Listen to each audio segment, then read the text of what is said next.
Before we begin, check out my Indiegogo for my character Methcator.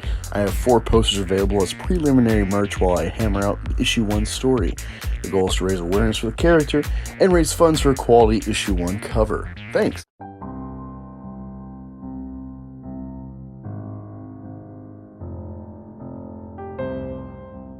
Hey guys, welcome to Black Angus Reviews. Be sure to like, share, subscribe, all that good stuff. Got a juicy story for you today that I feel reflects the reality of the Black Lives Matter, the social change stuff going on in the NFL and other leagues. Let's dig into it. All right, so 2 keynotes. Veteran attendants claim that they were shut out of plum routes. United defends its track record on diversity and inclusion. Let's dig in. All right, so United Airlines Holdings Inc. packs its charter flights for sports teams with young, blonde crews and bars older flight attendants from working the plum routes, according to a new lawsuit. Excuse me. In doing so, the airline bases the value of workers entirely on their racial and physical attributes and stereotypical notions of sexual allure, according to 2 flight attendants who sued Friday in California. The attendants, a black woman who has worked for the airline for 28 years and a Jewish woman with 34 years of tenure, say they both tried repeatedly and unsuccessfully to get assigned to work the charter flights. In a statement released Saturday, United highlighted its track record on diversity and inclusion. While we cannot comment on this ongoing litigation, the flight attendants included in our sports team charter program are largely representative of our overall flight attendant population in regards to age and race. Importantly, flight attendant eligibility to work a charter flight is based solely on performance and attendance and has nothing to do with age, race, or gender. United has contracts to provide air travel for some 36 teams in the NFL, Major League Baseball, and National Collegiate NCAA, according to the lawsuit. Attendants who work those flights earn more and are provided with premium accommodations. They also sometimes get tickets to games, including playoff and Super Bowl tickets, and extremely valuable infield passes, according to the lawsuit. Sharon Tesler and Kim Guillory said that they were told by supervisors that they were unable to get work on the charters because they weren't on the preferred list that were based on team preferences, according to the complaint.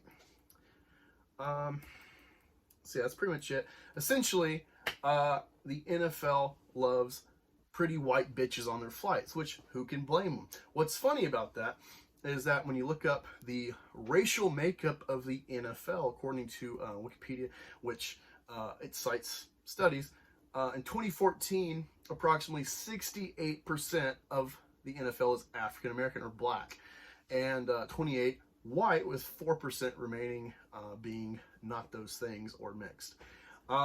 It's funny. Also, 2020. The numbers of black players has increased to 70%, which is no surprise. What's funny is that given this social justice bullshit going on, the Black Lives Matter, the NFL's kind of moving away from that a little bit, but still trying to appease the social justice mob. They got the end racism shit. They got these players crying because they get booed for this, unity stance, like we saw the Kansas City Chiefs. I haven't seen the updates today of players getting booed or not for SJW stances or postures with the anthem or whatnot, but I'm going to look into that afterwards. But it's funny because they push this whole systemic racism. They're going with this narrative that you're seeing in mainstream media, infecting the escapism of sports, and yet they want the pretty white bitches on the fucking flights. Why do you think United is doing this for the players of these different leagues? Do you think they just...